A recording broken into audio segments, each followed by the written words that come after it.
I wonder if... Oh, of course it does. Of course it does.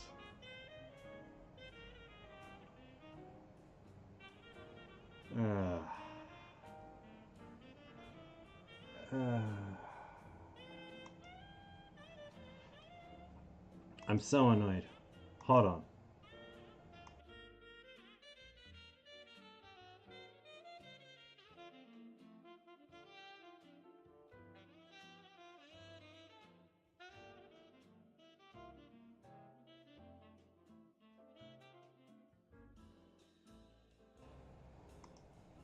Okay, so apparently my webcam wants to be the only thing that takes in audio. Not this awesome, wonderful Blue Yeti where I could ASMR the shit out of you all. But this. This right here. Rosia, let me take a look at that for you. What are we doing, fam? What are we doing? What are we up to? Hi. Also, Kent, thank you so much for the resub, my man. Tonight we're not doing it by post-it notes. Tonight we're doing this by my utmost pet peeve. And shit doesn't go right. Idea. Hold on.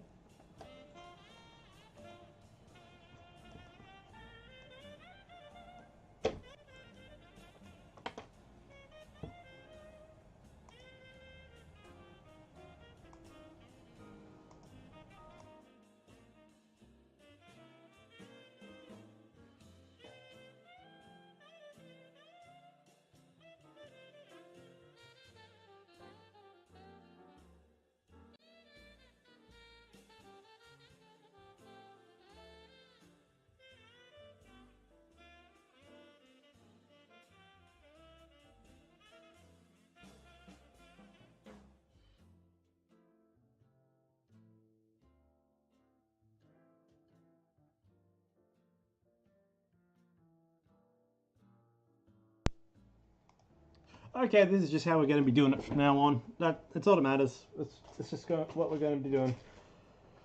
I can just go. Please excuse me. I'm going to bring it a little bit closer to myself. Please, please, please, bear with me. Just so you bad girls can know what I'm talking about. All right. Nah, Yeti's not muted. Yeti's not muted at all. Yeti's perfectly fine. I recorded it on earlier. I don't know, OBS is just being... Blue Yeti is default. Unless this thing here has decided to not be useful. Look. It's alright. It'll be fine. It'll be fine. Yeah.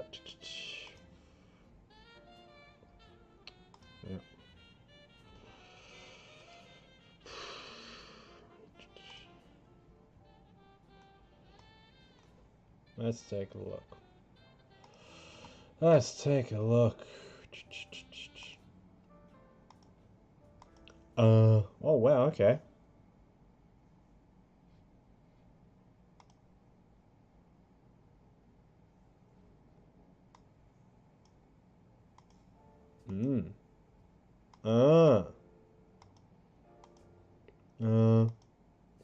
Ooh la la. Doesn't want to work.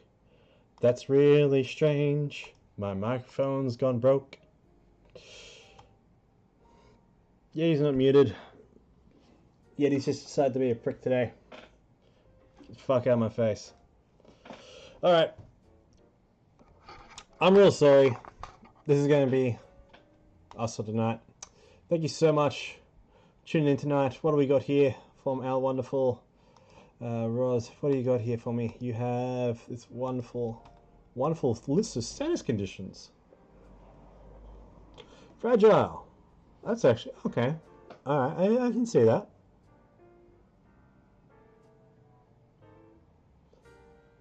Stress. That is actually quite like okay.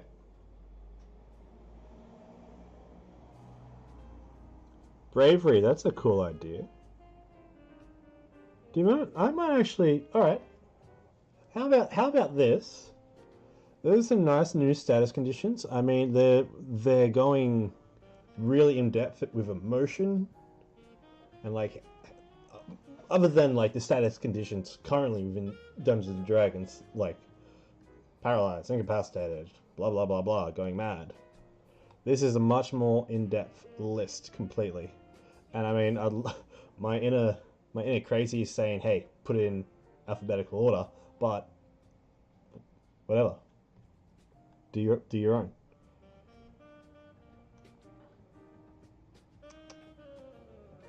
Actually, I really like that. I actually really like that status conditions. I really enjoy that. I'm going to be using that.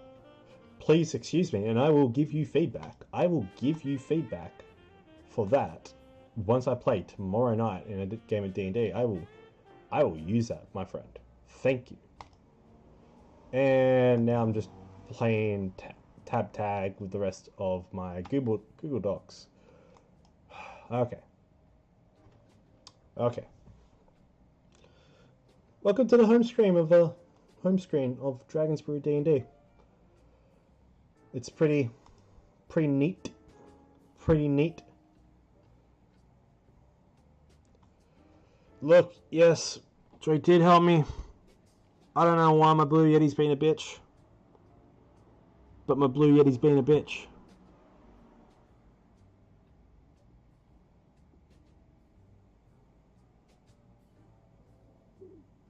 Auto Technica is pretty good too.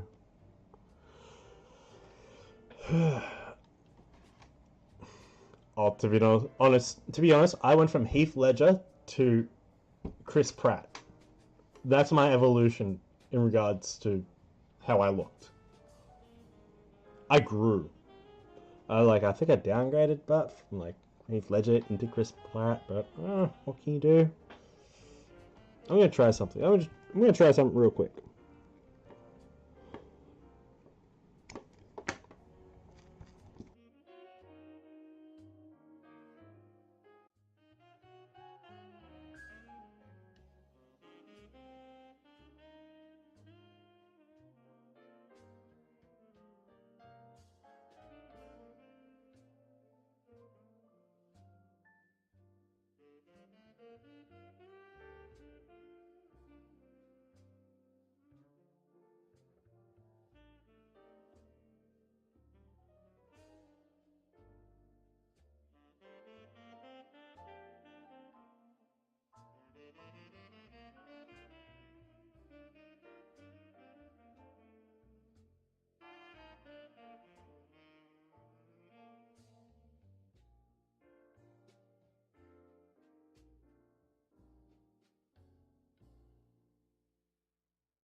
Uh,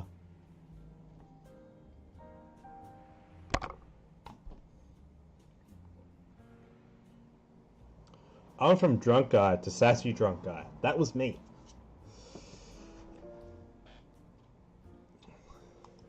Okay, so straight up from your status conditions, um, they're very, very well tied to certain situations. Like, very well, like, including, alright, for example, soft. Make a saving throw when an enemy is about to die. If you fail, you're not able to commit the act. That's, you could have that happening within each combat. Unless, like, it's like a group they hate. Who knows? If it's a group they hate, fantastic. Let them kill.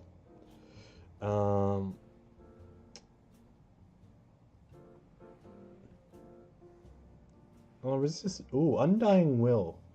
When you're near death, any failed attack will cause the attacker to be knocked prone. Okay. Let's do a bite, do a con save. Go down fighting. No, I like that. I like that. Yeah, it's very situational. It could go so many ways.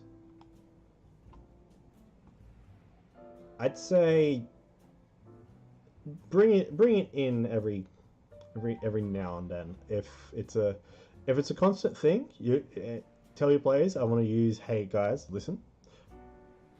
Well, guys, gals, and non-binary pals, listen. I want to bring this in. Introduce it to them. Let them read through the effects because they need to know what the effects do as well. Don't just spring them on and be like, "Hey, you're now weakened. Give me a roll a con save." But yeah.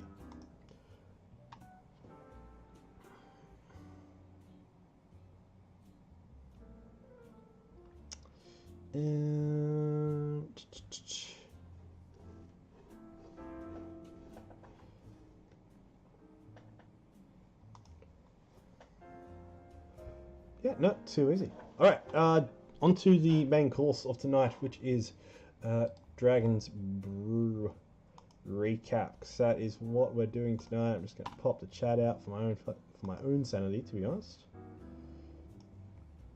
Just so I can focus on some reading. Just on some light reading. Okay. Gasp, gasp, gasp. Sorry about this, everyone. We're just going to go to that. Gonna get that there. Just setting up because it's been a nightmare in setup tonight. I've not been a fan of it. Streamlab OBS just decided to not do anything that I wanted it to, and the rest of it has just been one hell of a slog. So this is how we're doing it for tonight. Yay, woo, alright. Let's get it done. Alright, let's tell you about the boys. Let's tell you about the Dragon Brew boys. Alright. So, Dragon's Brew D&D is a 5e Dungeons & Dragons campaign based off the Tyranny of Dragons campaign from Wizard of the Coast, incorporating elements while set. Oh, that is loud, and I need to turn that down, to be honest. Who else nearly died from that? Also, very sorry. Very go away attack alerts. Oh, guys, I'm so sorry about that. Thank you so much, Joygasm. Welcome, my friend. Oh, dear God, please, everyone, please hang in. I'm so sorry. It's quite loud for everyone coming in. And now I just can't find. Now I just can't find the settings because now I'm panicking. And oh my God Almighty, thank you so much. Thank you, buddy. Thank you. Yes, we all died because holy crap, that was bad. And I am, again, so sorry. I am real sorry about that. Oh, God. Oh, God. Ugh, why aren't you showing up? Alright.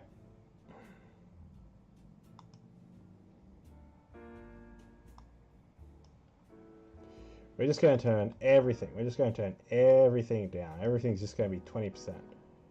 Now, everything's going to be 7%. You guys don't get to hear shit. We're going to have a little thing that comes up on screen. Why is it up on 70% anyway? All my tiles. Hey, how you doing, pal? Hope you're having a wonderful night tonight. I'll be seeing you later on and the rest of the Death Shades crew after I get this recap done and dusted, because my man, I've been needing to do this. Why is bits all the way up at 100%? No one needs to hear bits going off at 100% sound volume. What even is this? Oh, I'm so sorry. Oh, Gil, it's been a night. It's been a night, let me tell you. Let me tell you. Get that kitty. Get that kitty. What is that last one? Why is it... I'm all good. I'm okay. I'm not having a panic attack. Not at all. Nope. Not one panic attack. Nope. Why is my dashboard like that? Here we go. Why is it? Why is it doing a thing? Alright. Okay. Alright. Oh. Thank you for the bit. One bit to test everything. One bit of silence. Just a bit. Just a bit of silence. Oh. Thank you. Seriously, no, thank you. Thank you for the bit. I hope everyone didn't die from that. Oh, okay. Alright. Now we're gonna do the thing. So our campaign starts on the Sword Coast, within the Greenfields, on the north coast, along the Sword Coast of Faerun. Now, this is the campaign map set in Faerun itself, and our heroes from the small little town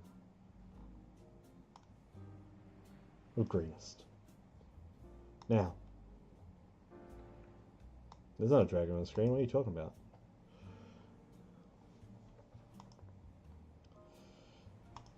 You're not actually there. You're not actually there. Because I should have cleaned this up. But I didn't. So. Excuse me.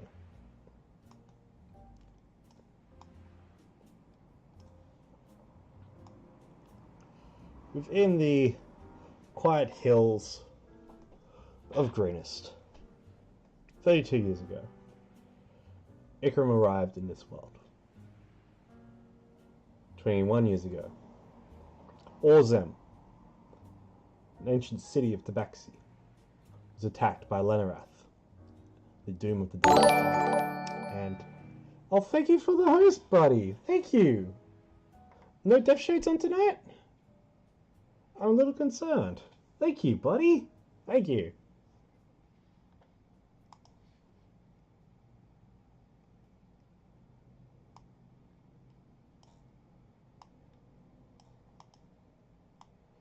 Oh, Joe, it has been one hell of a nuisance tonight. I've had so much technical difficulties. It's just... Ugh. So if this makes anyone feel any better... Yeah, that's because a lot of people love the Forgotten Realms. Forgotten Realms is one of the easiest places to play in. There's so much established lore and so much you can already work with to make it your own, to change what you want and put things where you need it to be, that it just works. It just works. I'll probably turn that down so you can hear me better. Oh yeah. This?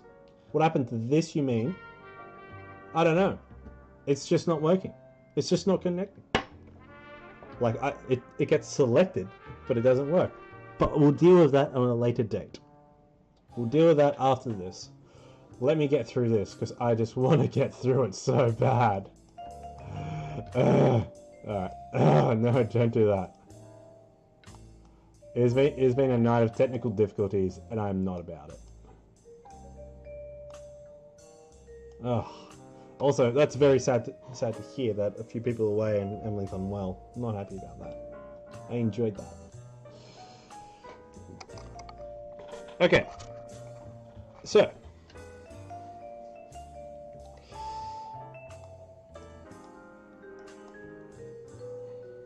So. 17 years ago, post-Orzem, Casimir and his mother were taken from Waterdeep to a deep cave within the surrounding green fields. A adventuring group called Ravensforge clears the pre-hatchery from evil cultists, and Ikram discovers a baby tiefling, about probably 4, not even 4, no, it was like 2, it was like 2 or 3. 2 or 3 years old. I believe it's 3. Because he's 20 now in game. 21 now in game. And this little tiefling is Casimir. Ikram raises Casimir along the shores of a river after discovering a band of bandits attacking a Tabaxi woman holding a Tabaxi child. Our paladin hero, Belvin, his father, Castellan Serpenhelm, rescues this poor abandoned Tabaxi cub. Clutched in his hands is a broken crown with missing what seems to be gems pried out of it. While they all get to grow up together, Belvin, Sandstorm, and Casimir, Ikram is already a young adult by this time. Well, like late teens, I believe. And then this man arrives, 10 years prior to the campaign starting. Severin, this bold man with a goatee, of course, used Casimir to venture into the same cavern where his mother was being held and tortured. And used Casimir to reach a little puzzle area. He retrieved an artifact known as the Red Dragon Mask. And this goateed man gifted the little tiefling boy a magical puzzle cube as a reward. And if you want to read along, feel free to jump on in and enjoy the mess that is my timeline writing. Don't worry, I have yet to polish this up at all. Feel free to add your comments, questions. Just you do you, boo. You do you. My tea is so fucking cold.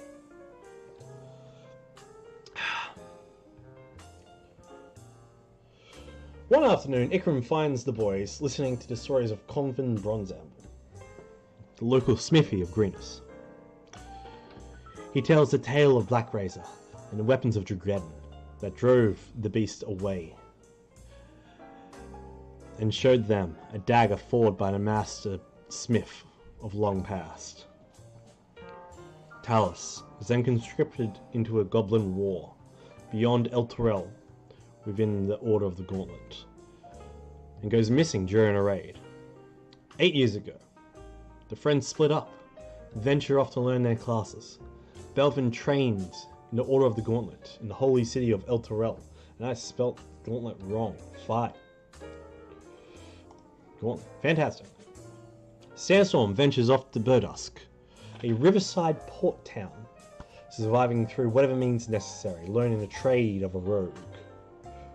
Casimir left with Terag to train under the Archmage Tozan. Ikram retreated into the Wood of Sharp Teeth after Sandstorm left for Burdusk. On the 28th of Flame Rule, the friends are reunited. They spend a day catching up during the midsummer harvest. The next day, they venture off into the Green Hills and save Akin's daughter, a trader from the visiting city of Baldur's Gate. Boulders, not Boulder. On the 30th of Flame Rule, they catch a thief. They find bandits in surrounding fields who warn them of an attack to come. As they race back to their home of Greenest, it's too late. Greenest is already under attack. Together they save a family from drakes and kobolds, and they make their way from the keep with the surviving family. Rescued villagers are then trapped in a church, to which the governor of Greenest, a man called Tabor Nighthill, requests that they go and save whatever villages they can find out beyond the keep. As they return with said villagers, they hold off the raiders until a blue half-dragon reaches their gates and challenge their greatest warrior to a duel. Belvin volunteers. In an act of great might, Belvin holds his own for a while.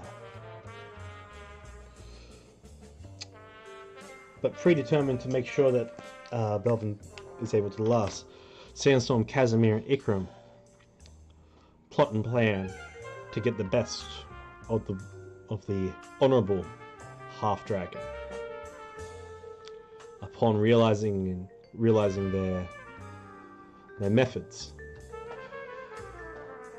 he deems them to be dishonourable and lets loose a breath of lightning that incinerates Belvin's mother.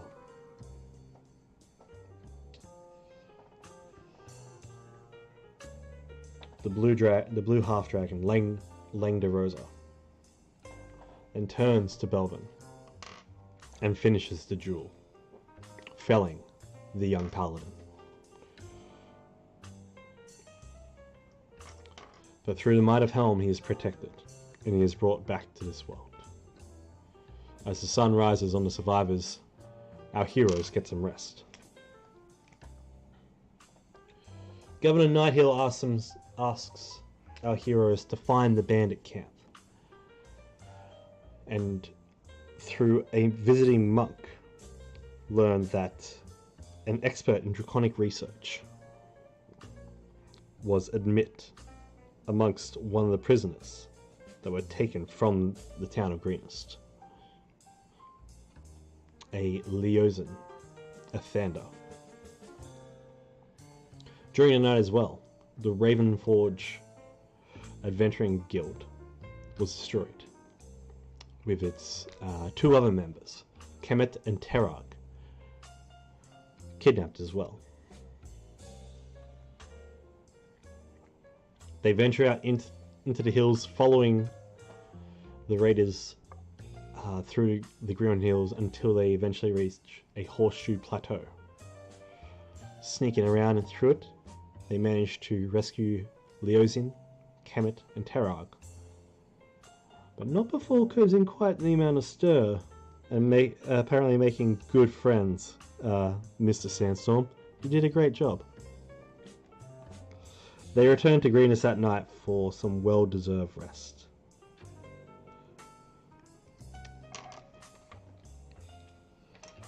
With Leosin feeling much better, Leosin asks them to find out what's within the cavern. Being unable to find out for themselves, believing that it is where the stolen loot from the raid is kept, he promises to pay them well, and they head out on horseback to investigate. When they arrive, the cavern is the old hideout that Casimir was held. Getting beyond the main chamber, he finds his mother's remains still present, long decayed as the 19-year-old now faces his past. Venturing deeper into the cavern, they fight their way through a swarm of cultists and engage the group's leader, a woman named Mondath. After some clever tactics and some brutal combat, they force her to retreat. As they investigate the room, they find instructions for hauling their stolen goods from the raids, multiple raids, north to a place called Neater. They continue their investigation and engage after eavesdropping on a conversation between the half-dragon Lang de Rosa and the human priest of Tiamat, Mondath. Until their meandering gets them a little bit too exposed by a Cobalt guard. They face off against multiple kobolds and the half-dragon Lang de Rosa. Belvin kills the shield holder of a draconic shield. This kite shield that then pulses with life. At the climax of the fight, Sandstorm delivers the killing blow to Lang de Rosa and takes his horn as a trophy. While Casimir consumes an acid breath potion to then melt Mondath into a pile of flesh and bone. They clear the rest of the cult out and discover a nest of dragon eggs, to which they destroy 2 of, and wrap the other around Ikram's bear form, Bekram, and they head home. They get stored below in keeps with Ikram's care. The party is awarded for their bravery and swear an oath of vengeance against the dragon cult. The egg hatches through the night, revealing a black wormling that is dubbed Aliet. Casimir proceeds to use his knowledge of dragons that he learnt while under the while being a student of the Archmage Tozen from the hold of Candlekeep, the largest library across the coast.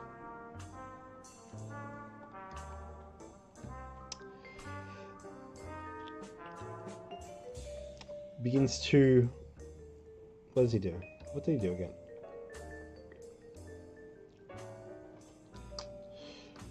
Ah yes, from Leozin's classes. With Leozin's help, they managed to keep the baby wormling passive and then well fed, promising riches, gold, and all sorts of gems, if it behaves.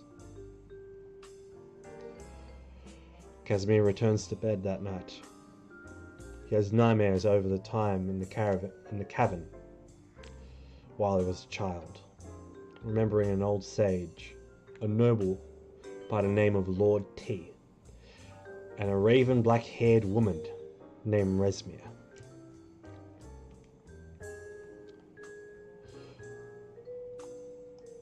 That morning, Leozin requests they venture to El Turel, the holy city of the Order of the Gauntlet, via Burdusk. When they are ready to move, they are asked to meet an establishment called Two Black Antlers and meet a paladin of Torm. As they set off, their gear in towed, 4 horses provided to them. Sandstorm and Belvin grieve with their father before leaving. Belvin's father gives him his own personal sword that he has kept in the family. Not the family sword, but his own personal sword that's been handed down from his own craft. And then also takes from his drinking mug, seems to be a broken crown, and gives it to Sandstorm, the only thing the young Tabaxi had on his person when he was found. They travel for the next 4 days until they encounter a wagon which had one of its strut wheels fallen off due to rough terrain.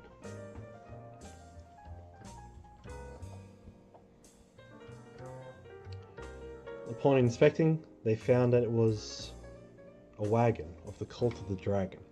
Their horde separated, traveling in different lots in different directions to reach the same location this near to.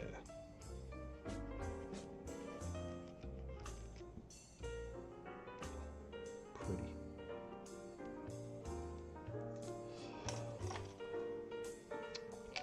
As they discovered that it was members of the Cult of the Dragon, they defeated the raiders in the green field, took the wagon with them. They discovered a letter from Mondaf to deliver the loot to the Fox Traveler in Baldur's Gate.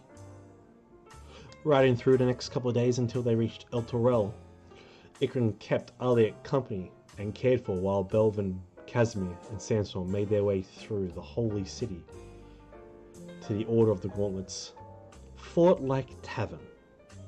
Now, this tavern one could mistake for a small keep, 2 Black Antlers, is led and owned by Belvin's uncle, Onthar Froon, a glory-driven paladin commander of Torm. In a private room, Onthar and Leosin discuss with our heroes how the Cult of the Dragon has become a lot more active across the coast, focusing on living dragons nowadays than undead ones. Leosin represents the Harpers. Viridian! Oh, thank you, sweetie! I feel much better now that this is actually happening. I've been meaning to do this for a while, but thank you so much. Thank you! Hello, Trader Vix. We're doing a Dragon's Brew recap. Where are we up to? Oh yes, should have been doing it scene by scene. That's right. Should have been doing it scene by scene. I'm so sorry. Right. Here's your damn scene.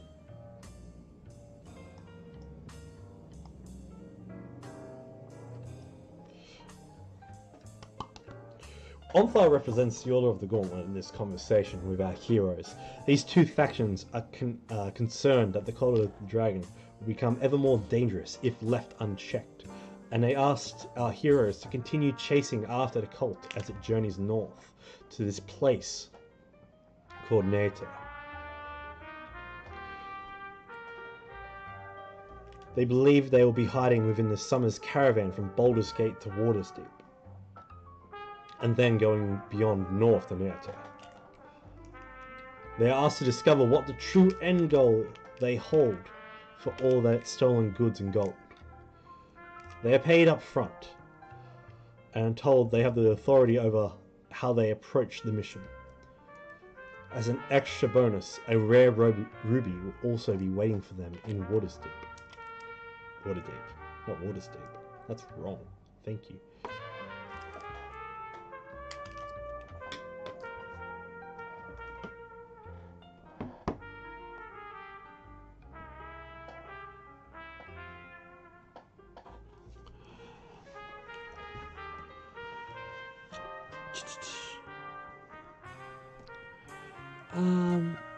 They are interrupted, however, by the screams of a dragon wormling. Aliet was found by El Terrell Cavalry Brigade, the Hell Riders, with Ikram along the borders. In a rage, Onthar is prepared to execute the restrained wormling when both Casimir and Belvin interject, promising to make Aliet different from what her inherent nature damns her to be. Onthar spares the wormling but condemns Belvin to kill her if she becomes a threat.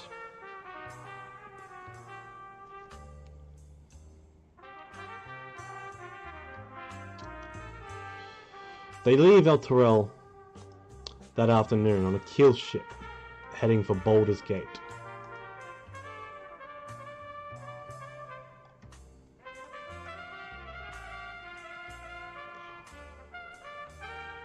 Ikram and Aliat leave the ship at midnight, while the rest of the party make port in the morning. They do this so they can travel around the upper hills towards the north of Baldur's Gate to remain a bit more inconspicuous. They make their way through the steep city to the Black Gate of the north. Their contact is Akin Selborn, a fit and rigger who also deals in the provisioning of caravans on long journeys. Just 3 weeks ago, they saved his daughter from the bandits and he welcomed them with open arms. They spend days in wait as they arrive before the Cult of the Dragon. They tend to their gear, conduct training, tame Aliat, and spend days resting.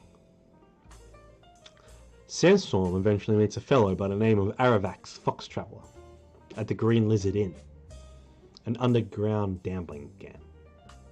Gambling den? No.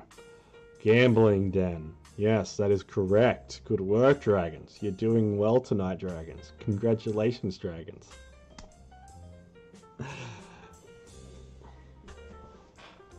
Regardless. Where was I up to? Excuse me.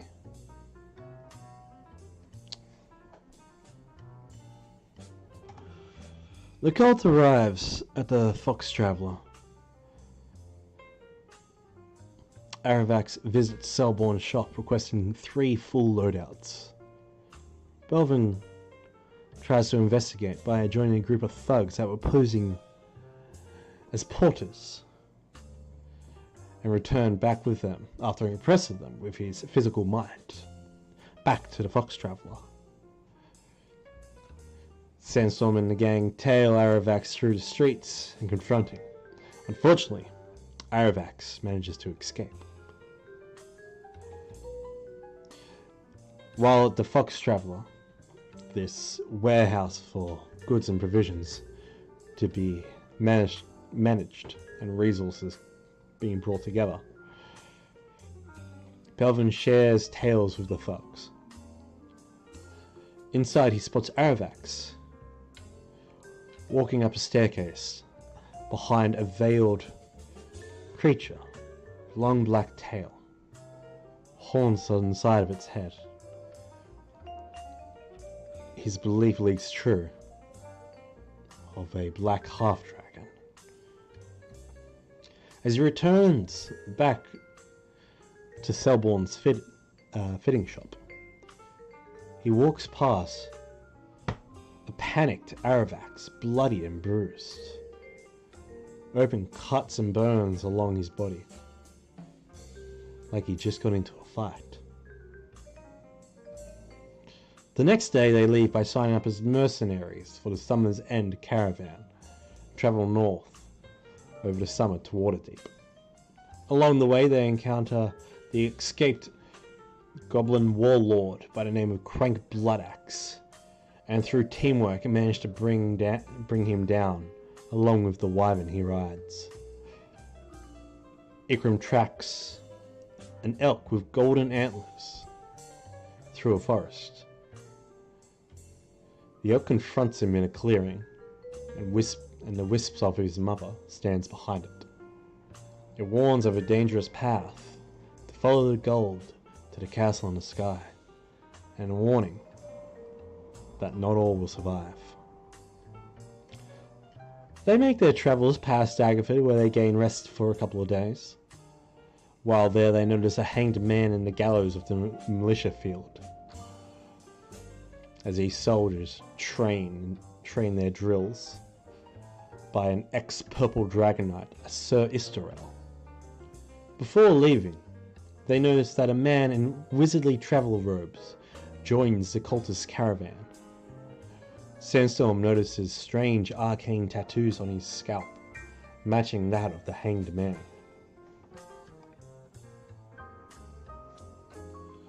They reach level 5 at this point. They arrive in Waterdeep, and they receive their pay from a member, of the Harpers. A halfling, Alton, pays them their ruby and initiates sandstorms into the Harpers. They then locate the cult's wagons, hiding in plain sight as they make their way through the entirety of Waterdeep.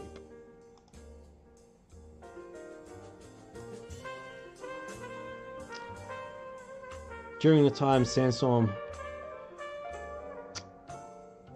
tells the Harper agent, Olsen, tells Sandstorm the estate belongs to a Tiberius and Delilah Cliffwell.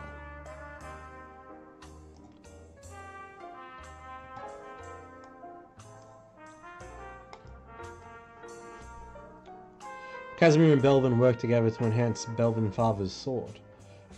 Together, they craft the Shielding Light, a holy sword embedded with their love, friendship, and their despise for the fiendish actions caused by the cults of the dragon.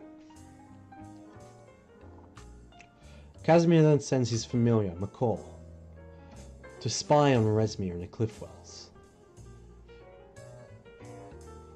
McCall learns that she is on her way to Neoter and awaits their next shipment of usable blood. She mentions the Green Worm Speaker is heading to Cholt in search of the next artifact. To follow the caravan and the horde going north, they become labourers with the High Road Charter Company, and they follow the gold to a roadhouse where construction of the High Road is being conducted along the Sword Mountains and next to a deadly bog known as the Mare of the Dead.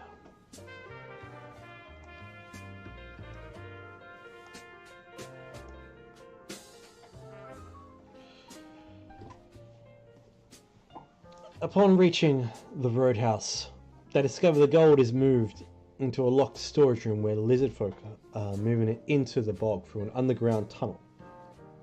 They investigate and befriend a left-behind lizard folk tribes member called Snapjaw. Snapjaw then leads them into the bog.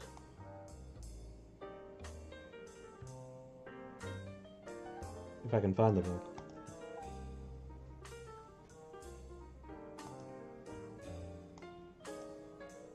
This disgusting place of death and despair.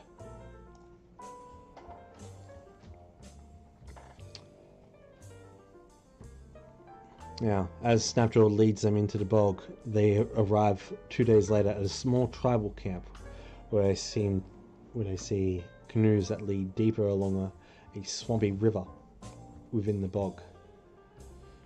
It seems treasure is being loaded upon roughly made canoes to then head down the marsh.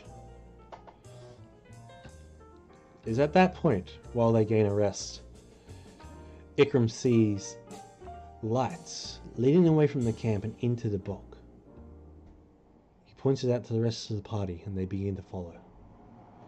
As Ikram leads the group through the bog, they arrive at a ruined ziggurat. As they approach, Aliat begins to become terrified, cowering for some reason. As from behind the ruins, a gargantuan black dragon arises from the swamp.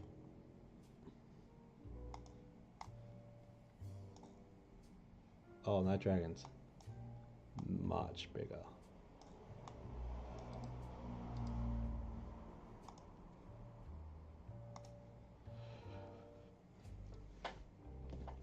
Hopelessly outmatched after the dragon investigates and sniffs and thinks his next meal has arrived, they try to barter a deal. The black dragon, the Ragamantha, his bog, the Mare of Dead Men, has been intruded not only by the cult of the dragon, but also by a young black dragon he's forced to share territory with. Located in the old dwarven ruins at the one mountain within the bog. This Resmir, this half-dragon, has somehow swayed the dragon and is using leverage against them to allow this to happen. The party agrees to the dragon's deal, and he teleports them to the entrance of a dwarven ruin halfway up the mountain, as he then fades away into mist.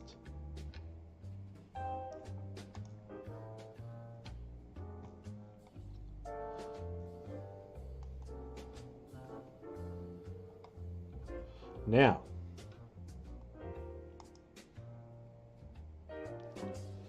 the party then find that the dwarven ruins are occupied by orcs at this mountain door. After fierce combat and tactics, the hard-won battle, they descend deeper into the mountain to search for the young dragon, Nightscale. They reach a cavern full with bioluminescent fungi and monsters galore. As they followed an underground stream leading them eventually to a vaulted dwarven door, in need of a particular lever to open it. And so they searched.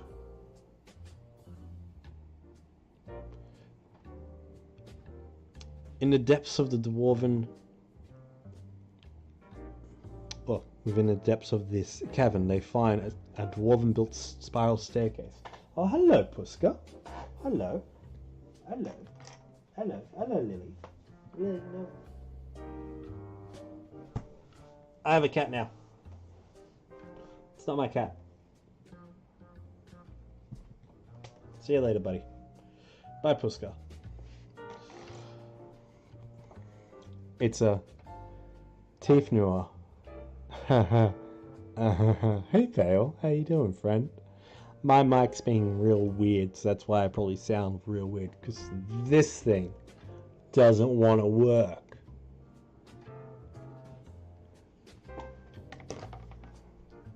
Bye, Lily. Right, where was I? Groan in pain for me. Right. Guys, we're only like episode 20. So, our heroes make their way down, descending into a storeroom built along the caverns of an underground waterfall. As they continue down the river, they battle a roper and see a large serpentine shadow swims below. They barricade themselves into a storeroom while they rest and discover the lever. This lever, a warhammer of the dwarven master craftsman, a fabled weapon of Drugeddon. Ugh, I can't talk anymore. I'm gonna have some tea, cold tea. Oh, that's good. Oh, hello, Lily. Oh, hello again. Hello again, Lily.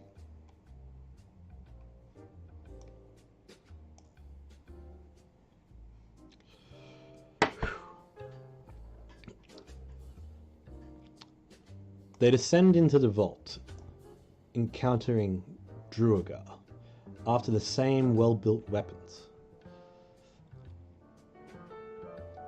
But they are held in this dwarven vault as well, as Nightscale has yet to leave and waits for them to try. Between our heroes and the Druagar, they try to broker a steady peace, but it falls apart quite quickly. After defeating the Druagar, they explore the vault and find a succubus held in a library by Salt. She gives Casimir a cloak of infernal scales to deliver to a Lord Volmer, and offers any magical tome from her library, stating that a half-dragon visits often, taking on such devils and taking books on devils and infernal lineages. Sandstorm discover that he is the rightful owner of Riverguard Keep as he draws a card from a small leather pouch.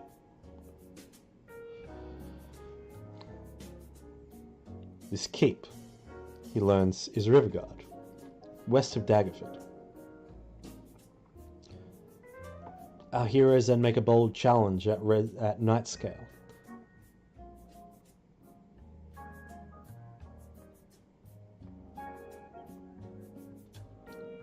No, always growing at my jokes. I love it when you grow at my jokes.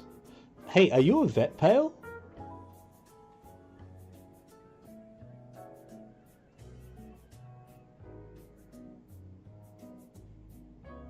Cause this one is sick. You're welcome.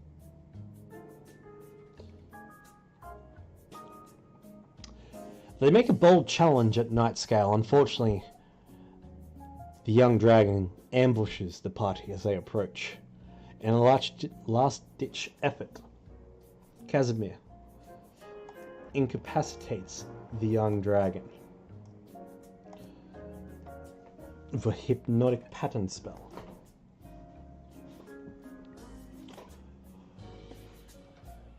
In which they make a tactical retreat. How did you get in here anyway? Oh, you want to get out. Excuse me, the cat needs to leave.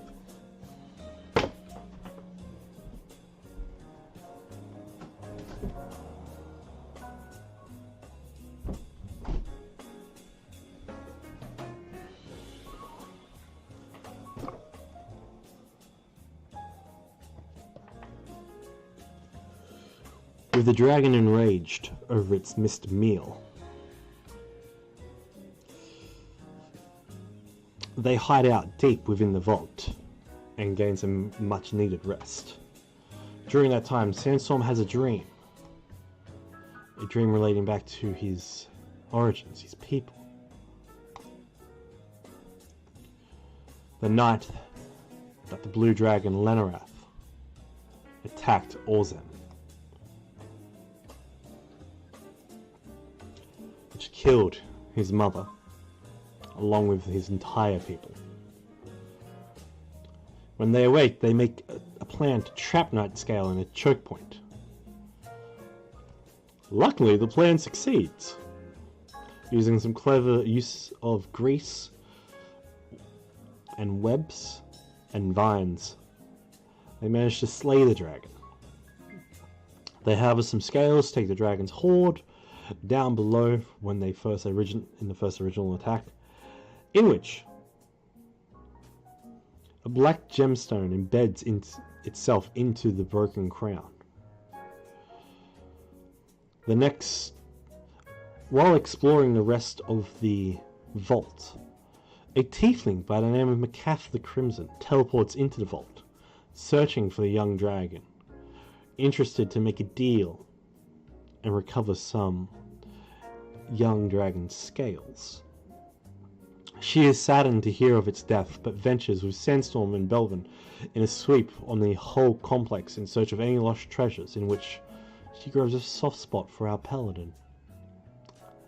She leaves with a satchel of dragon scales and a kiss. Rian, I did not forget you. This is in order. Post-fight, my doll. Post-fight.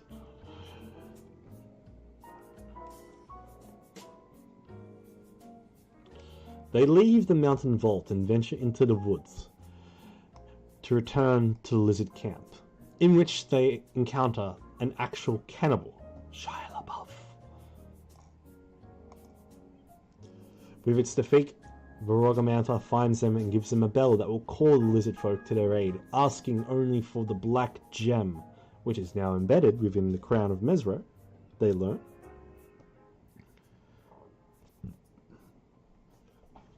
To which Casimir decides to deceive the ancient dragon. Some clever use of illusionary spells and better convincing. They're able to fool the dragon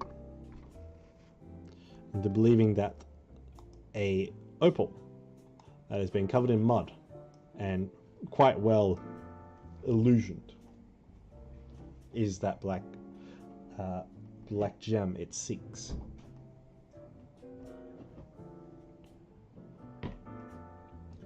They make their way back to the camp and show the lizard folk known as Snapjaw the bell, to which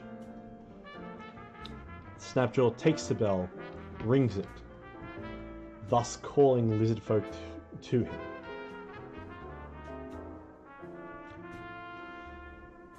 It is a sign for them to take their place over the bullywugs as they create an internal power struggle within the cult. Together with other tribesmen of the lizard tribe, they make their way to Neato, to which is a castle hidden deep within the bog of the Mare of Dead Men.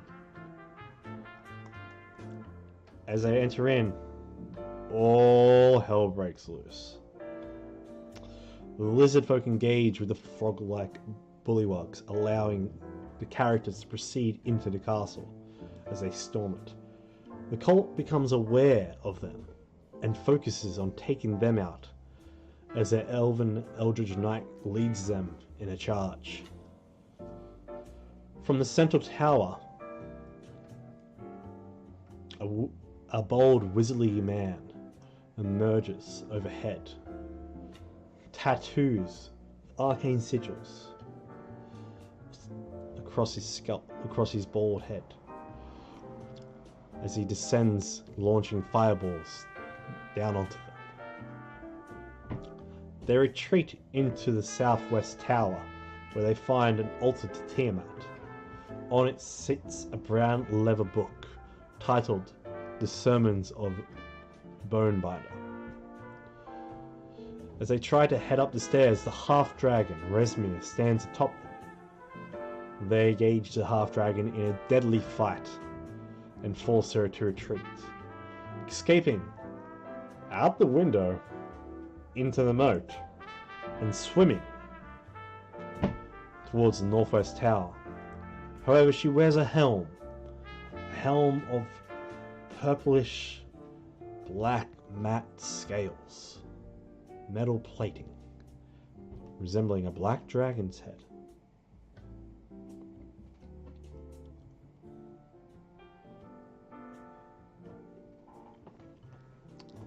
They break through the rest of the cult forces and take out the red-robed wizard, making their way into the dungeon below. The elven knight gives chase and fails in his mission, as Belvin bests him in combat. As they make their way into the dungeon into a recently used teleportation circle, they realize it's too late and Resmir has escaped. As they search for a way to activate this circle, this teleportation pad, they discover a lab with 4 caged tieflings, inside which their blood is being drained through massive needles into large vats. Tiefling, all of them, are the same kind as Casimir. Grey skin, upright slick back horns, wings, and a forked tail. But you see, only one of these 4 have wings. The rest have all been cut off. They tell the tale of the cultists abducting them from their homes and using their blood for sinister experiments. These tieflings, Cyrus, Oshar, Damarcus, Samuel, have been imprisoned here for the last year.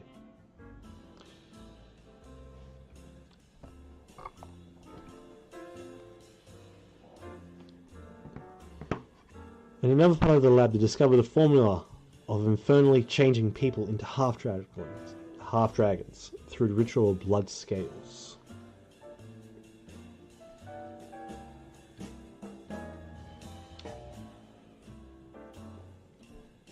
Of their current defeat, they then take the tieflings to Riverguard Keep through contacting Archmage Tozen, requesting help. In doing so, he takes them to Waterdeep first. Tozen sponsors their adventure to take them to this Riverguard Keep. In doing so, they discover... Wow, I did really bad in this upgrade, but in this part of the story. I did real bad in that. Oh.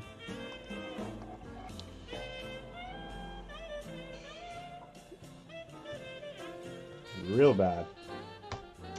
As they reach Riverguard Keep, after being sponsored by Archmage Tozen, the teacher of the School of Illusion for Casimir. Where is my Riverguard Keep? I don't know. I'll find it in a bit.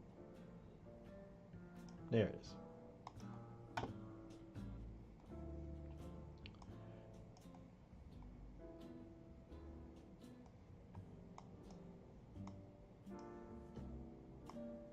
There you go. Pretty.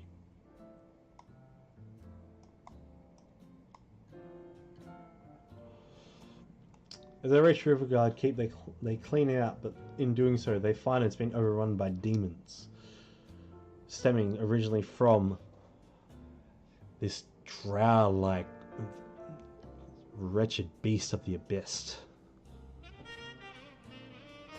Unfortunately, it resembles the same scars as Sandstorm's mentor, a half-drow, Limbo. It is here Tozen begins his operation to take care of the tieflings, make peace with the neighbouring Daggerford, and begin the reconstruction of Riverguard. They recreate the sigils of the teleportation circle, and thus teleport to a lodge deep within the mountains, surrounded by pine trees.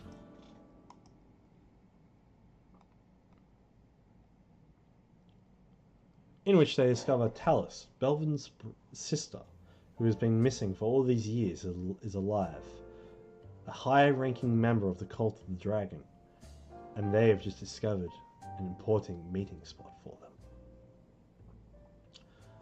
Talus discovers them as they're bumbling their way through the lodge, in which she decides to barter a deal. She wants Rezmir dead as well, and so she sponsors them. They head to Parnast, a cult-controlled city. They're gifted with a banner of the Cult of the Dragon and dressage. As they reach the city of Parnas, they stole wyverns to head up into the sky to reach a flying castle.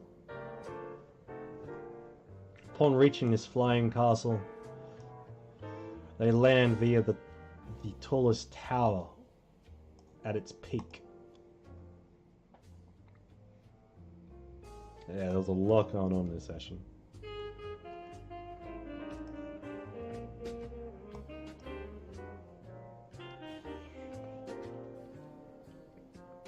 As they work their way down the tower, they reach the castle's king, a cloud giant by the name of Balgofkus.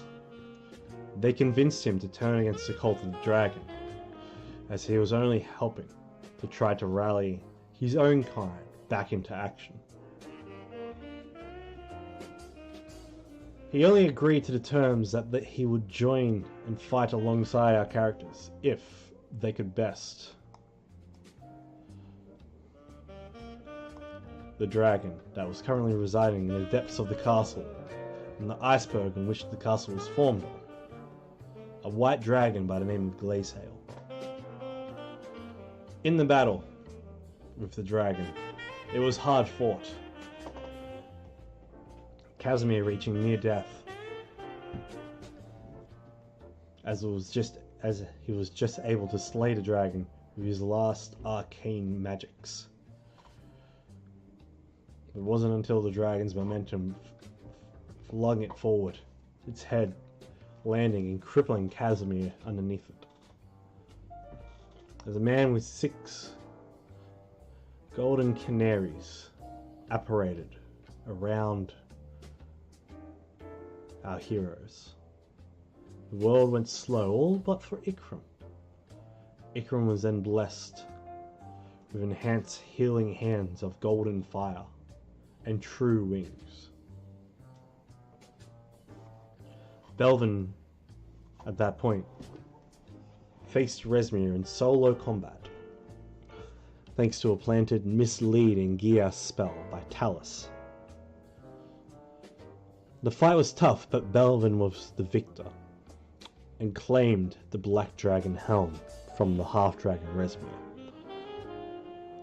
Well alerted by the screaming cries of the White Dragon Glacehail, a swarm of cultists headed towards the central tower, that then discovered the body of the half-dragon turned to ash, with this human paladin now wearing the Black Dragon helm. Claiming him as the source of the pain to the White Dragon, the cultists charged. Balgovkis and the others reached the control tower of the flying castle. Balgovkis told the friends he was going to hold himself up in the control room and head back north. As our heroes descended the main tower through the use of a Featherfall spell, they were in for their fight of their life, against all odds, against the swarm of cultists and drakes incoming, until the order was given for the ogres on the ballistas to join in the fray, and Glacehail came back up from the depths of the iceberg caverns below to engage our heroes one more time, until multiple bolts and a fireball led off by Casimir was able to force the dragon to flee. Atop the tower, the central tower, stood the leader of the mages. Together our heroes joined forces and banded together to head back up the tower to try to stop him from reaching the control tower and taking over the castle. Again, Sandstorm lands a killing blow, but this is only a simulation of the man called Rathmondar.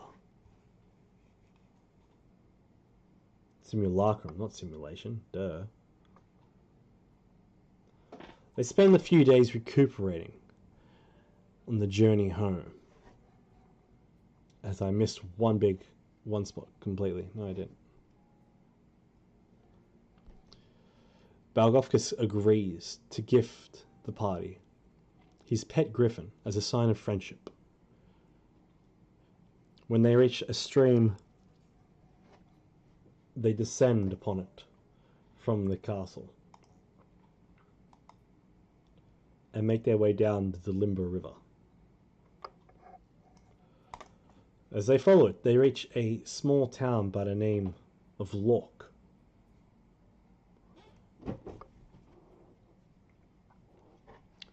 The Iron Circle, a military company, a mercenary company, has become the law in this region. However, they are governed by their leader only in name, as the true puppet master is a young diviner sorceress, Sharax the Seer. Learning from the mercenaries, the town's threatened by the high forest that surrounds it, and they decide to investigate. They learn that a dryad has become infected from a corrupted seed and is the cause of poisonous vines leaking through the ground and waterways. Ikram is able to save the dryad, while the others destroy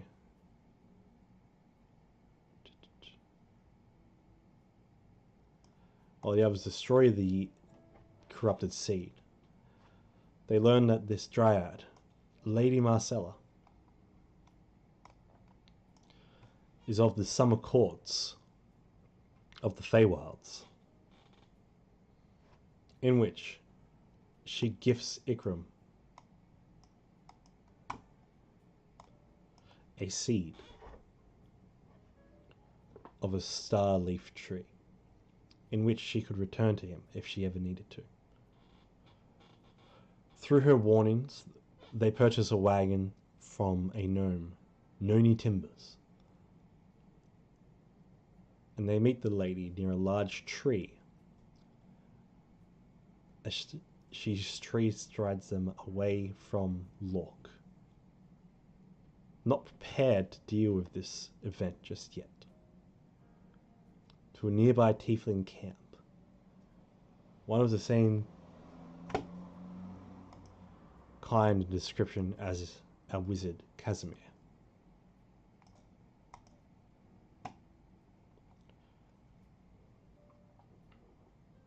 They travel down the river towards the camp.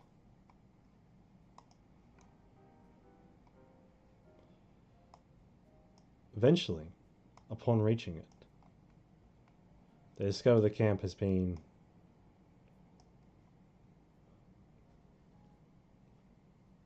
demolished. All of its inhabitants dead.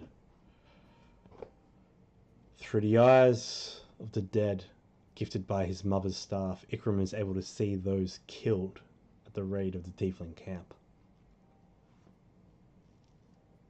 One survived, a carpenter by the name of Nikor. This Nikor, he tells of kobolds and lizardmen being led by a red half-dragon.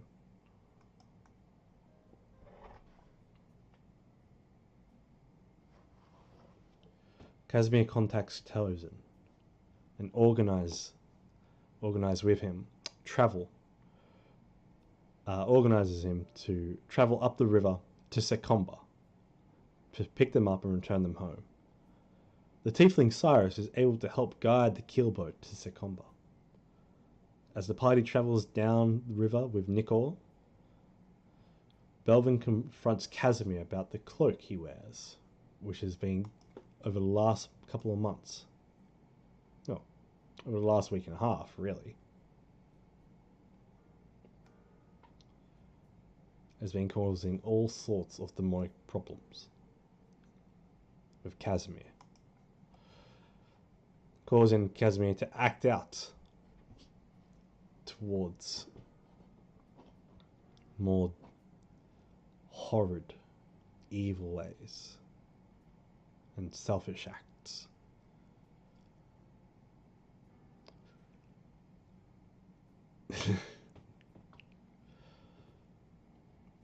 The cloak manifests into an incorporeal pit fiend. Startled by this, where is it?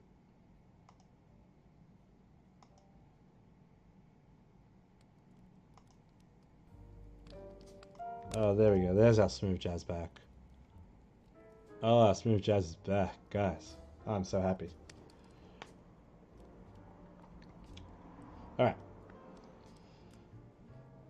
The incorporeal pit fiend knows is unable to defend against any sort of holy light that is given off from the shielding light of Belvin's sword. And thus it summons a horned devil to cover its escape. They defeat the horned devil and continue towards the town of Sekomba as the pit fiend flies into the night. Sekomba, a small fishing town along the river.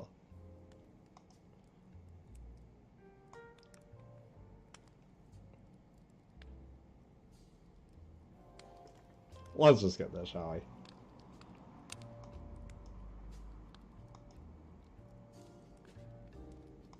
There you go. Look at that. That's a little village, ain't it? That's a little village, ain't it, mate? Yeah.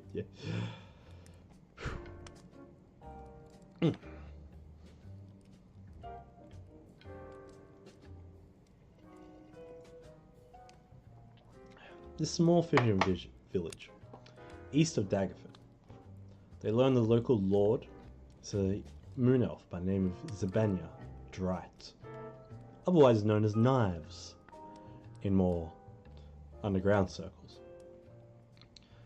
Casimir then uses his familiar to locate the raiders in the hills near a smaller estate, and they venture out to the farmland with Tozin and soldiers of Succumber in tow to rescue a family from the raiders. In doing so,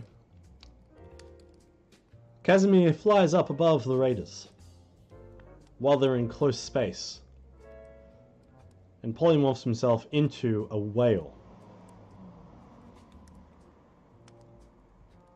squishing 17 kobolds, lizard folk, and the half dragon,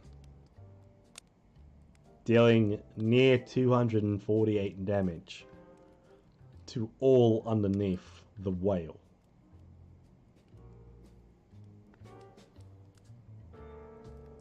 Players, man. With the half dragon dead and the rest of the raiders destroyed and turned into bloody pancakes, Ikram speaks with the dead half dragon, and with the rest of the party's help, they convince the dead half dragon that they are high-ranking cultist members. I know, Calamity. I know. Space whales. Space whales. Space whales, man. I wonder if my thing's working yet. Properties.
Okay. Alright. This is a train wreck, guys.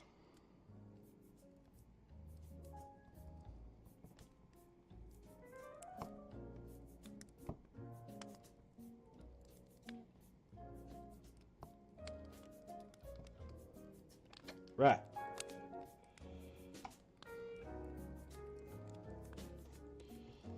They return to Riverguard Keep. They work over the coming weeks.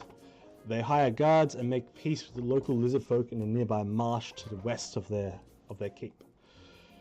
Sandstorm and his court, aka the rest of the party, is summoned to Daggerford to meet Duchess Morwen Daggerford.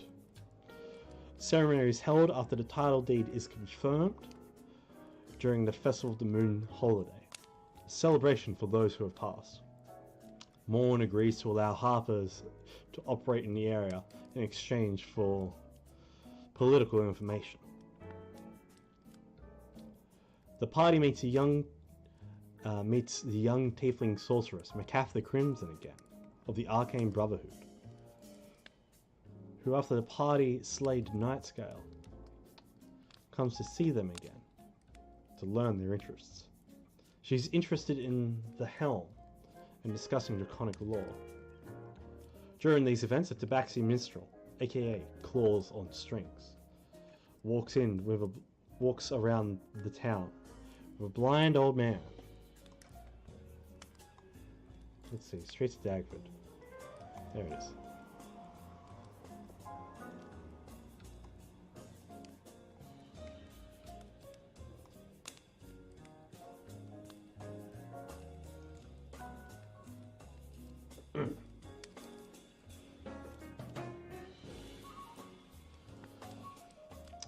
This old man, blind, is holding a cat with an opal gemmed necklace. Macath takes the cat in her hands and learns it is truly not a cat.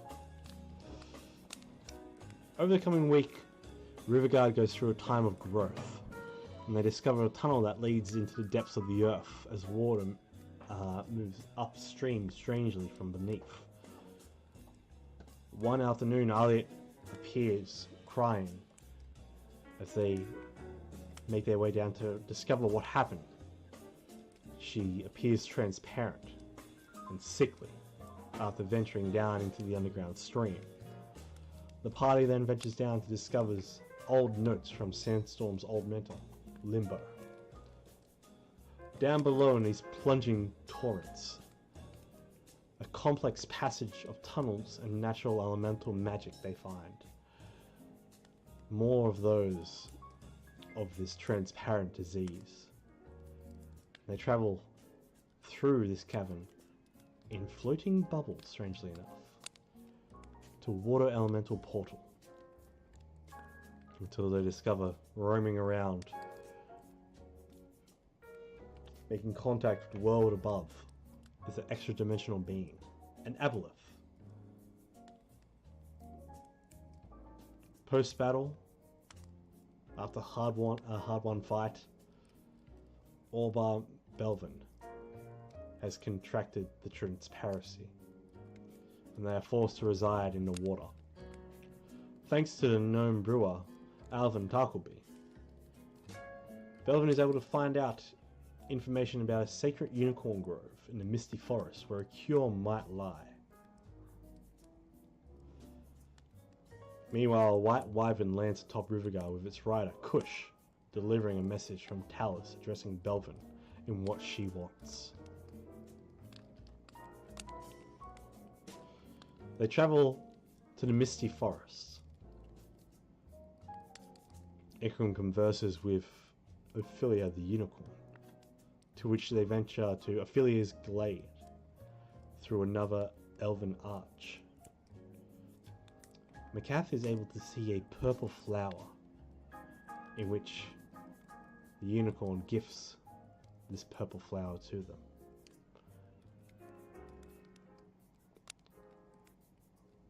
Returning to Riverguard, the purple flower is used to create an antitoxin over the coming week, they are able to heal from this transparence disease.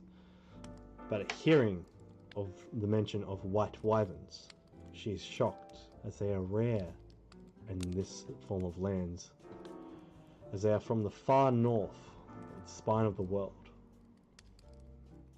Once she's fit and able to travel, she teleports away, not before telling Belvin that she works on both sides.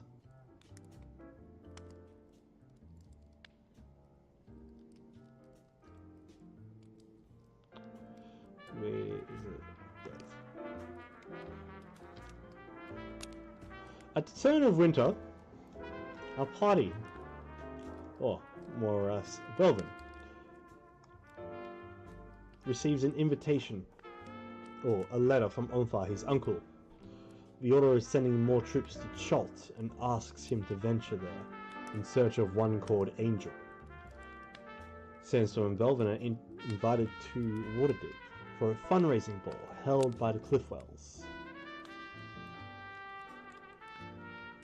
Before attending, they are dressed by a famous tailor, in which they meet an old fling of Sandstorms, a ex-pirate, now bounty hirer. Bounty hirer? No, bounty hunter, Kyle. Duh. By the name of Neva Shellshield, who is also heading to Chult for the Harpers for investigating this undead horde. Neva hands Sandstorm a large worn copper coin that shows a tabaxi's facing profile, similar to his own, telling him that coin will lead us to the treasure and to the lost city of Mesro.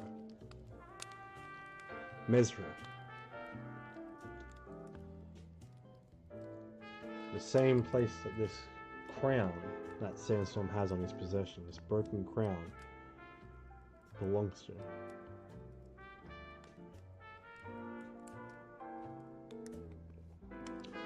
They are told that the lost city of Mesro is the source of many legends in favoring. One such legend is the Shadow's Hunt and the Eye of the Zoltek. During the ball, Belvin observes the Cliffwells in their polite festivities. The Cliffwells are pushing gold to the Order of the Gauntlet to deal with the undead threat arising in Chult. Sandstorm and Belvin meet with Arthagast Oldbinder and his wife, Romelia Haventree, both high-up members of the Lord's Alliance and the Harpers. They also meet with Dala Slimmerhealth. Together they all agree that the word of the cult searching for a treasure in Chult, the apparent Eye of Zoltek, is a ruse.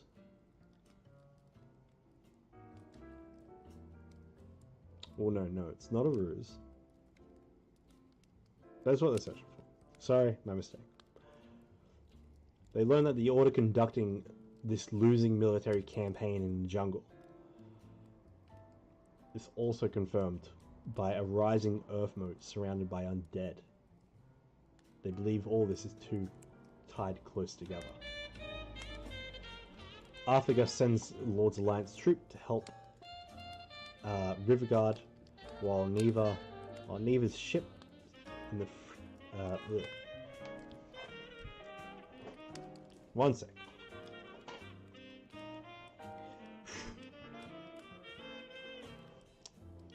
My own notes. I can't even read my own notes.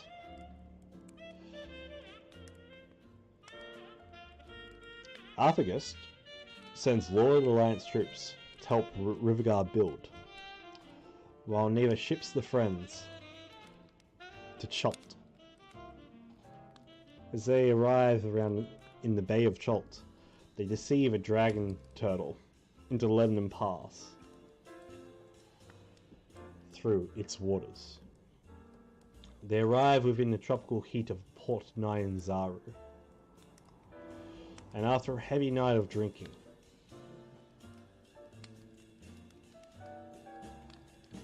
Where is it? There's just so much. After a heavy night of drinking and exploring the city,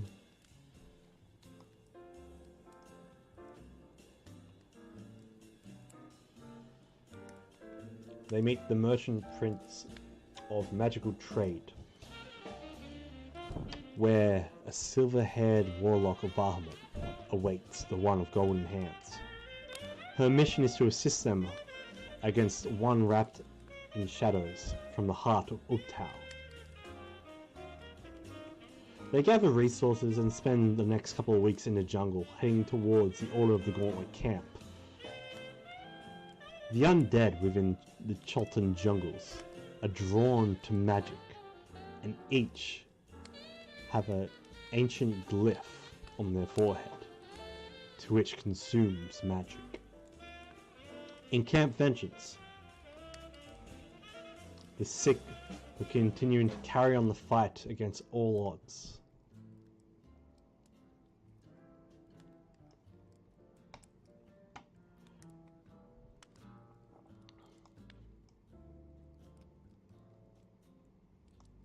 Bang. Camp Vengeance. Proper bang.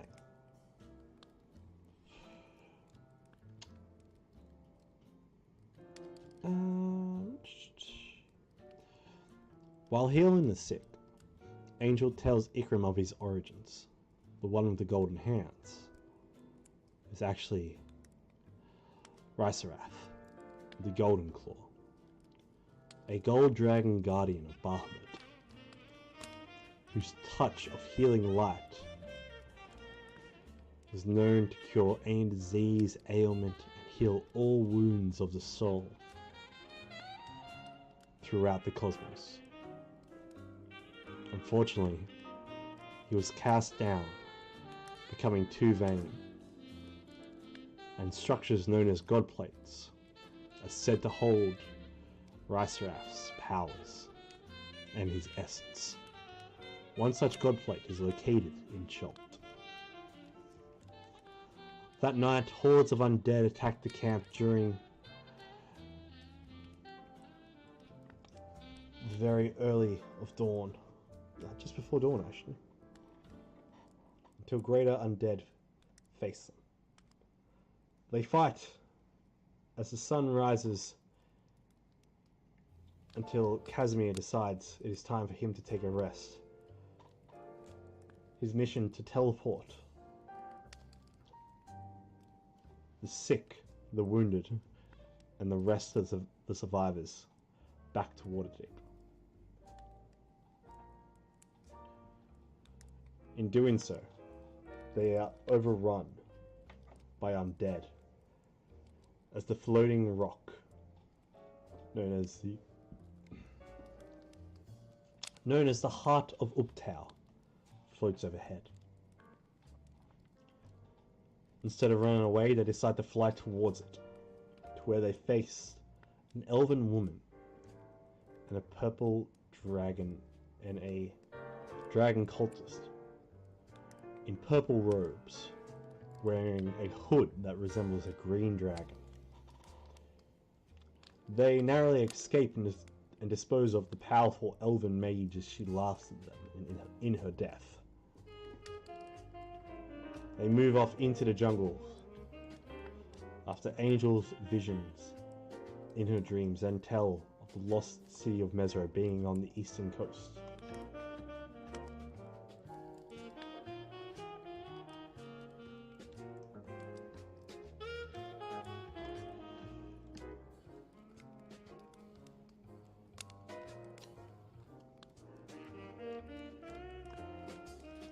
They make their way through the jungle, continuing their fight until they face a T-Rex, in which a dark-furred tabaxi hunter arrives, apparently chasing the beast. Sandstorm and this tabaxi hunter, Bag of Nails, face off in a battle of rogues until Bag of Nails is revealed to be holding the other half of the crown of Mesro, in which they forcibly bring both of the third warriors together, and in a flash of light, the crown is restored to its original state.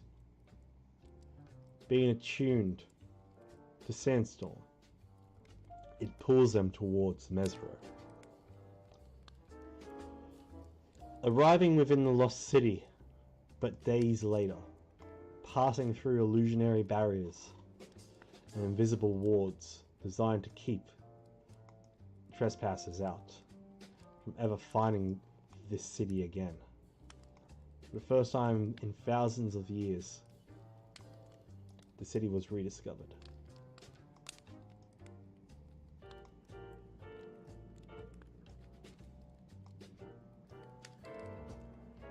As they ventured through the city, finding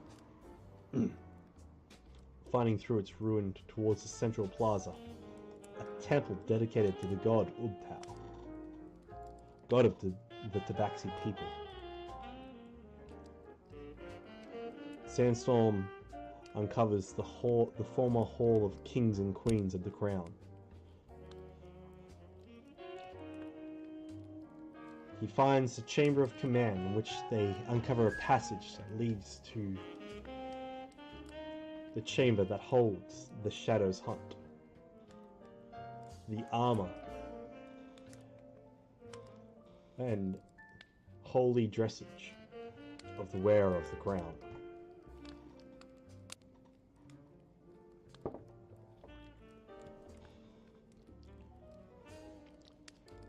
Upon reaching into a different dimension, Sandstorm faced off against the guardian of the Eye of the Zoltek. A behemoth of great size and great terror, legs as powerful as any other creature they've ever seen, jaws that could bring down a dragon mid-flight. Sandstorm was able to succeed in recovering this gem that was encrusted into this behemoth's wide triangular head, and through a maze was able to scamper out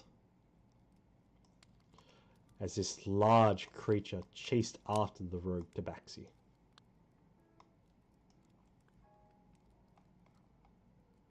Go on, Roll20. Be my friend.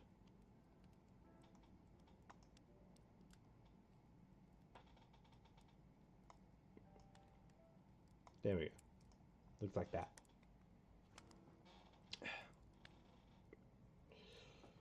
Recovering the Eye of the Zoltek, this yellow gem with a cat's eye in its center. Completing the trial with the ceremonial armor of the King of Mesro, he took upon his new title. So the last behemoth arrived outside, which had been laying in wait for the new King of Mesro. The heart of Ubtao approaches the lost city with hordes of undead. They formulate a plan to deal with them using the Orb of Storms, an item gifted to them through magical means. The storm was able to cause the heart to crash into the grounds outside the city by the river. They then faced off against Nerovan, the Green Worm Speaker, and the Elven Lich. A green dragon also flew overhead. As they stealthed up, they tried to be as quiet as they could, but unfortunately, the elven woman, this Lich, was waiting for them. And at the first sight, locked eyes with Angel, their new friend, and uttered an ancient word of death, killing her instantly. During a fierce combat, Sandstorm used his dagger of vengeance, crafted by the horn of Langda Rosa. the item that holds his rage and anger against this cult for killing both his families. Used it to destroy Delicia's body, in which Belvin gave in to the dark, sinister nature of the draconic shield he holds. That then joined with the Black Dragon helm. The armor from the helm and the shield covered his body, creating the demonic Black Razor armor, blessed with the essence, cursed, rather, with the essence of an ancient black dragon named Black Razor. As this armor faced off against Nerovane and the Green Dragon, the behemoth jumped to the air, took the dragon in its maw, and grounded it, killing it. It then proceeded to rip the dragon to shreds. The behemoth continued until stopped by Sandstorm. Nerovane tries to escape, but Casimir, with his last ounce of magical reserves, is able to conjure a fireball on top of his escape path. Unfortunately, his body managed to drop into the ready teleportation circle. After the battle, they tried to revive their now dead companion, Angel, to which her soul was unwilling to return. Angel was unable to be revived. Ikram then interacted with the God Plate.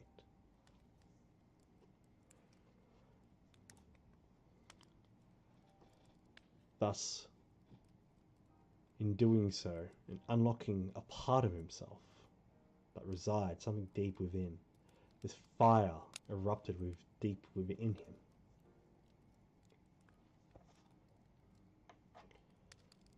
And an old power was then restored. A breath of golden flames. Casimir looked over the God Plate, this obsidian structure, this obsidian obelisk on this triangular dais. There was a cubic slot 3 feet up, to which Casimir deduced that it was the same dimensions as his cube.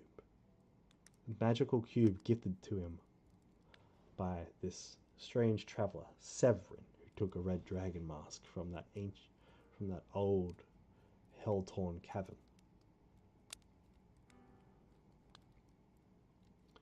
Placing it within the God Plate, Casimir recorded the glyph of corruption and solved the glyph's curse, changing it from one that siphons energy to one that gives energy, releasing 4,000 souls that reside in the cube. And so they decided to teleport the dragon's corpse back to Riverguard for resources, and they then made their own way back to Port Nyanzaru. Back with Wakanga, they learn of Neva's demise by Ankeg, the dragon turtle. As they returned home to Riverguard, they find it is now a booming... what's the word? A booming settlement. That's the one. Sorry, trying to look for things and stuff. Riverguard Keep. That's the one. Brilliant. Constantly hate how it's just reset like that. Go. They lay Angel's remains with seed, which they then decide to grow in Angel's honor as they give their last respects.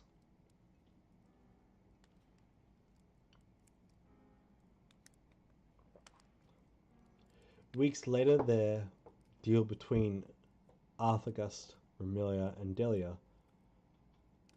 is complete. They are paid, and the simulacrum known as Casimir is destroyed. Casimir, the simulacrum, established trade with Sacomba for stone, Daggerford for everyday consumables, leather and food, and the small settlement of Beaushot for lumber and meat, straw and grain. Riverguard quickly, over 3 months, became its way to being self-sufficient. Until one afternoon, a ladron by the name of Ishkrin arrived, deep within the depths of the protected private sanctum of the blocked-off elemental portal, causing quite the alarm.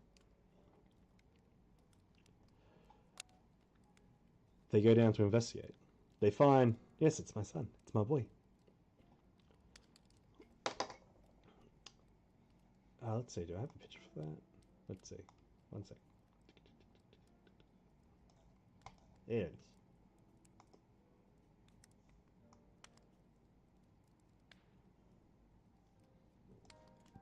I don't have a picture for it. But that's what the water portal looks like. It's just on a big mushroom-like thing with bubble water on top. Great. This Eladrin, this Ishkrin, warns them of a force they are soon to face. To fight it, they will need the Sword of the Spheres. He gifts them 7 night sky gems that will slowly begin to show an eclipse moon. At that time, the Sword of the Spheres will be available to them. Later on, Belvin receives a sending from Talus, congratulating them on dealing with Nerovane. Nerovane has been reincarnated, although the Red Worm Speaker had lost all confidence in him due to his failures, and had conducted the ritual of blood scale forced upon the fallen Worm Speaker, Nerovane.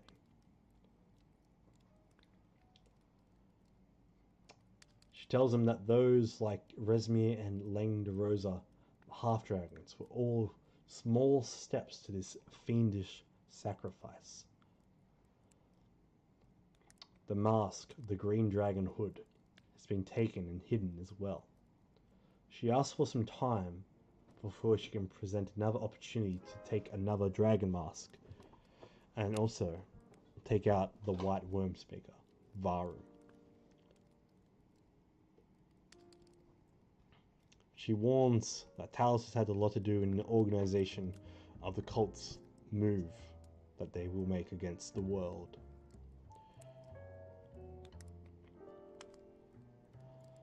In some well-deserved time off, Belvin visits Greenest, meeting up with Talus.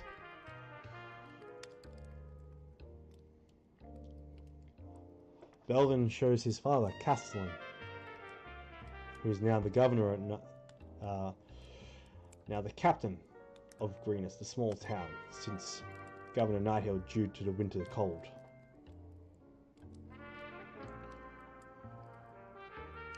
Upon meeting Belvin, he learns that she wants the remains of Mondath. Nothing more, nothing less.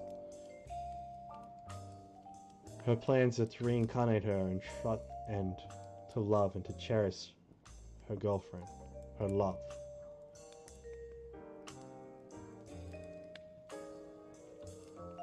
In doing so, with her being alive, she wants to entrust her to the friends, to keep her safe, and to keep their talks, their relationship alive. In return for keeping her safe, Talus will set up an opportunity to retrieve the White Dragon Mask and an opportunity to take out the White Worm Speaker. As Talus is reacquainted with her father, Castellan, he breaks down in tears upon seeing the family sword at her hip and seeing her herself. Seeing her again, Castellan, their father, is wrought with guilt. But is happy that she is safe until Talos tells him of the crimes she has committed, being a member of the Cult of the Dragon, the same organization that attacked Greenus.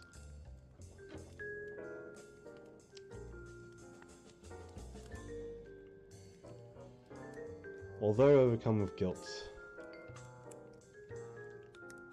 he's able to bypass that and accept that his daughter is here now, and that it was his failure that caused this. Casimir makes an agreement with Wakanga to set right the deaths of Neva and her crew by taking out Arknak, the dragon turtle, within the Bay of Cholt. They sourced nearly 7,500 gold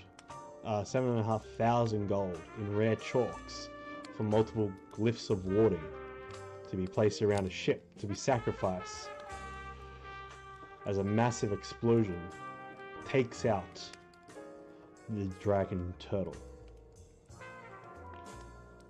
Casimir searches for the lair of Ankeg and has seeked his vengeance and redemption by returning to Riverguard the remains of Neva and her crew. From the dragon turtle's horde, Casimir and Wakanga split what they find. Ikram travels as well to the Wood of Sharp Teeth. There the Druid Circle of the Moon has gathered in ritual and prayer as the god plate under their care has begun to glow for the first time in 35 years. At the same time, Ikram arrived in this world. A man, a hunter, a ranger, Delane Winterhound, presents as a member of the Emerald Enclave, keepers of balance in nature. The god plate itself is enclosed by a giant ribcage. It has a new series of glyphs along its obsidian face. Upon Ikram's touch, he is thrown back as a shimmering shield of golden light encases around the god plate. This sphere burns around with golden fire. During this time as well, it was supposed to be an initiation for Usa, the tiefling under Ikram's care that has become quite the druid apprentice. Osha is then inducted into the Circle of the Moon.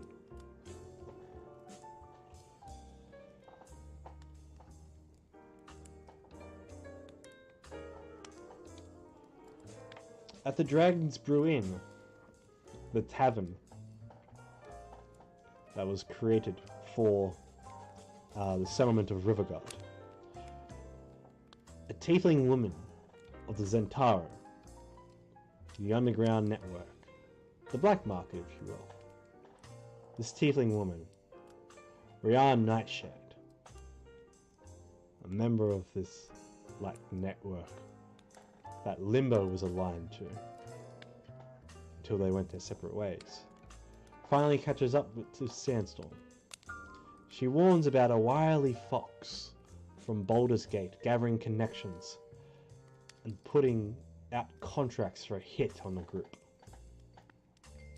After finding out, Rian turns down the contracts for all of the Waterdeep sect of the Zentaro. But hears word of the Xenophar Guild taking up the deal. She tells Sandstorm that the guild leader is obsessed with a goldfish and can be used as leverage. She tells him to head to the dock ward sewers and will be granted a map. They will have only 30 minutes to get in and out. And if they cared to take out the leader of the Xenothar's guild, this mob boss that's causing quite a commotion with monstrous henchmen. She's fairly certain that the Open Lord of Waterdeep, the Harpers, and all other political members will be very happy.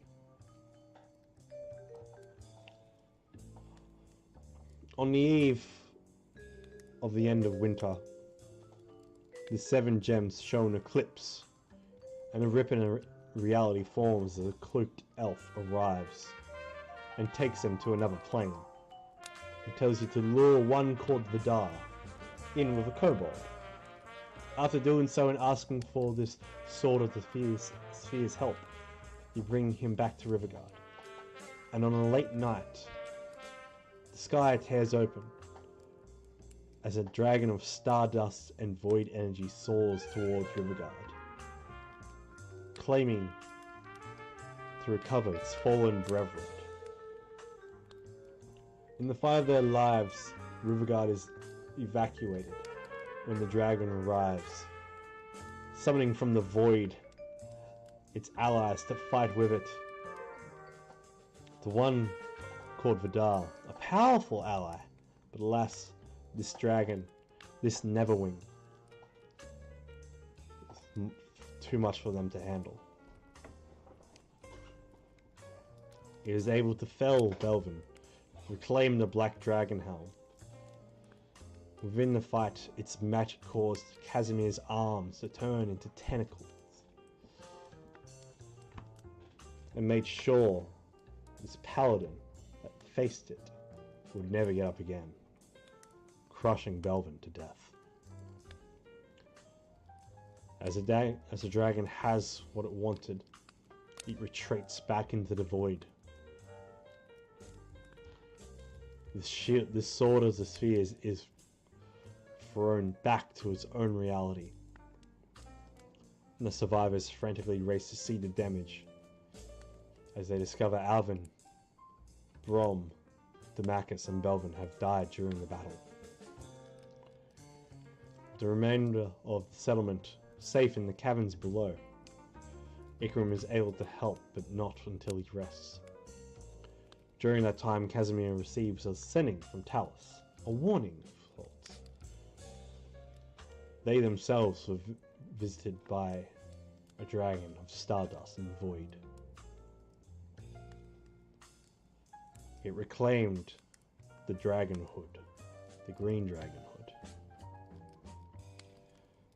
The Red Wormspeak has decided to move the cult's plans forward from that moment instantly. Severin is making his move.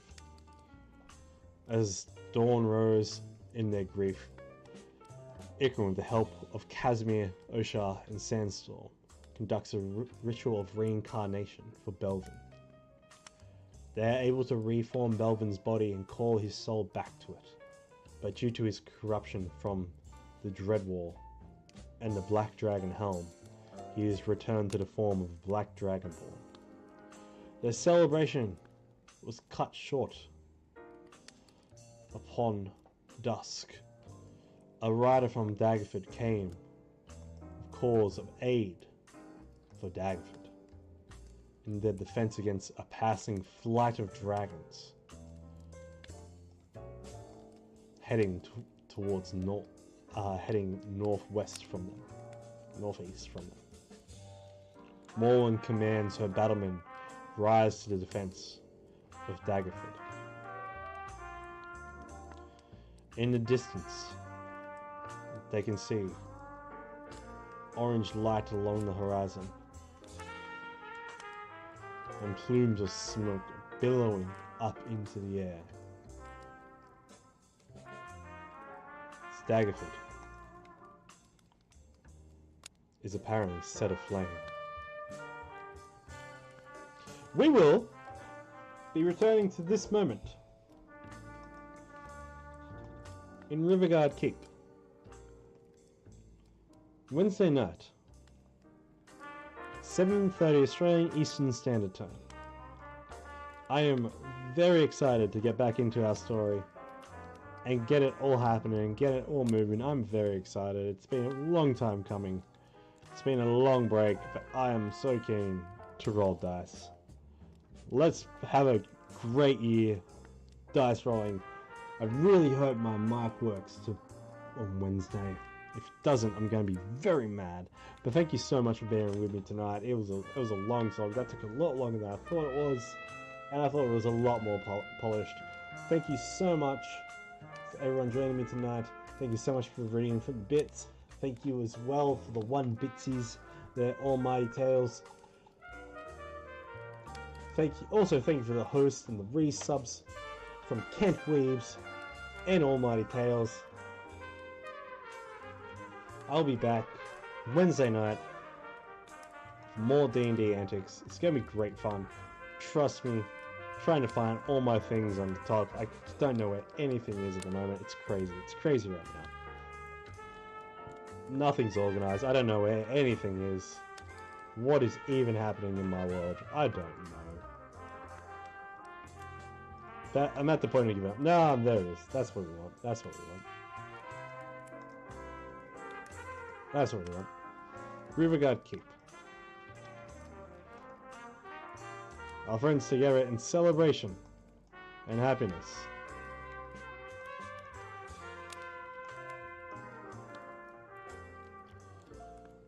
As they all have come together to discuss what they're going to do next. Until then, friends, foes, and familiars, take care of each other, roll some crits, don't nat 1 on any of the wonderful shenanigans that I've been doing tonight, because my god, what a hilarious retreat, what a struggle tonight was.